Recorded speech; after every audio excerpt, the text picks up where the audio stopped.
Всем привет! Вы на канале Ботан IT и с вами Саня. В этом видео я покажу, как попасть в recovery меню на PS5 и подробно разберу каждый из пунктов этого меню. Он также известен как безопасный режим и представляет собой что-то аналога BIOS, только на консоль. Его задача исправить проблемы с PS5, когда это невозможно сделать с помощью самого ПО PS5. Recovery меню одинаковое на всех версиях прошивки и на всех ревизиях консоли. Сначала вам необходимо выключить консоль. Для этого, находясь в меню, нажимаем на кнопку выключения. После писка PS5 выключится. Функционал кнопки выключения вроде как можно поменять в настройках, но это не точно. По умолчанию всегда стоит выключение. Нужно ждать, пока на экране вашего телевизора не появится надпись об отсутствии сигнала. Процесс это не быстрый. Теперь надо зажать кнопку включения. Первый писк произойдет сразу. Не отпускаем кнопку, пока не услышим второй. После второго сигнала отпускаем кнопку включения. На экране появилась надпись, что необходимо подключить геймпад с помощью кабеля. Рекомендую использовать оригинальный кабель. Дешевые китайские могут не сработать. Тогда надо будет искать другой. После подключения жмем кнопку PS и видим Recovery меню. Кстати, если даже комплектный кабель консоль не воспринимает, попробуйте зажать на пару секунд вот эту кнопку сброса. Редко, но помогает. На сайте Sony даже есть инструкция.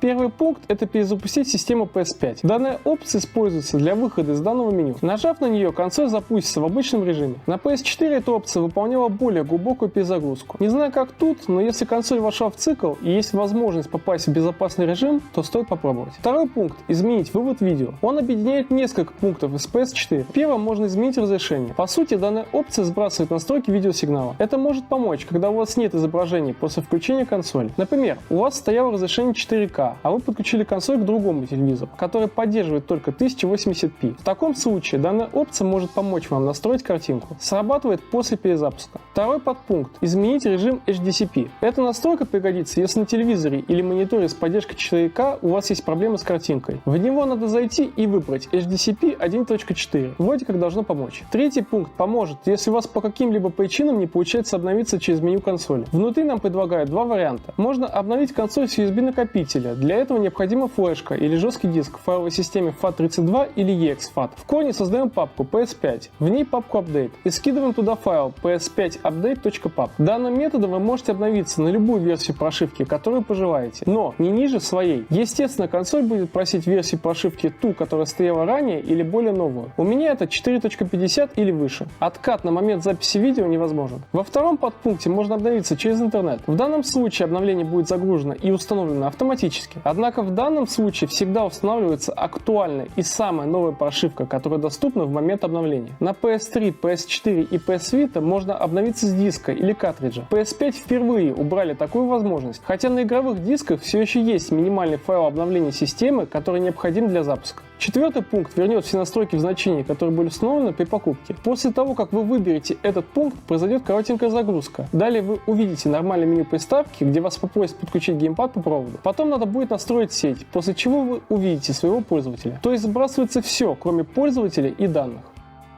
Пятый пункт – очистить кэш и перестроить базу данных. Что-то новенькое. Внутри снова два пункта. Первый – очистит кэш прошивки PS5. Честно говоря, трудно сказать, что именно он очистит, но в привычном понимании может пропасть история набора текста или еще какие-то скрытые данные. Хотя, возможно, он удаляет пункт «Другое» в памяти системы. На PS4 это было проблемой. PS5 так могли решить данный вопрос. Те, кто пробовал, отпишитесь в комментариях, помогает ли. Также, теоретически, это может повысить отзывчивость и время запуска PS5. Второй подпункт – реконструировать базу данных. Аналогичная PS4 функция. Иногда это помогает, когда консоль начинает тупить, подлагивать в играх или приложениях, тормозить, ну и все такое. Данная опция чем-то похожа на дефрагментацию, но не знаю, насколько это близко к реальности. Зачем это нужно SSD, вообще непонятно. Время реконструкции может занять не один час, все зависит от количества данных, которые хранятся на SSD. На PS4 это сносило ярлыки игр, установленных под хэн. Скорее всего, когда PS5 взломают для запуска игр, тут будет та же ситуация, поэтому не стоит ее использовать, если вы смотрите это видео из будущего. Шестой пункт. Сбросить PS5. Тут все ясно из названия. Данная опция полностью удалит все данные на SSD PS5 и всех пользователей и системы. Сами аккаунты, конечно же, останутся, но не будут отображаться при запуске. Позже вы сможете снова в них залогиниться. Удалится все, кроме прошивки. Поэтому, если у вас есть важные данные и вы можете загрузиться в систему, то создайте резервную копию. Рекомендую этот способ только если другие не помогли или вы хотите продать консоль. Правда, то же самое доступно и в самом меню консоли. Сейчас вы видите, куда надо зайти, чтобы выполнить быструю инициализацию или сделать полную. удаленный. Еще этот пункт может удалить все следы использования эксплойта на вашей консоли. Седьмой пункт аналогичен шестому, только он еще и переустановит саму прошивку. Если для третьего пункта при обновлении с флешки подходит обычное обновление, то тут требуется специальная полная версия прошивки, которая весит примерно 1,2 гигабайта. Забавно, что тут нам не пишут устанавливать нашу версию 4.50 и выше, а просто в лоб самую новую версию ПО. На самом деле это ложь. Можно подкинуть любую прошивку, равную или выше той, что у вас сейчас. Если нет доступа в меню, узнать, какая версия была установлена ранее, можно из третьего пункта этого же меню. И помните, когда-то моя версия, а именно 4.50, была самая новая. Скорее всего, такая трактовка обусловлена ссылкой на свой сайт. На нем всегда лежит самая новая версия. Как вы могли убедиться, данное меню может исправить большинство неполадок в PS5. Кстати, подобное меню есть на PS3, PS4 и PS Vita. На канале также есть разбор их recovery меню. Ссылки оставлю в описании. Вот мои социальные сети. Ссылки на донаты будут в описании.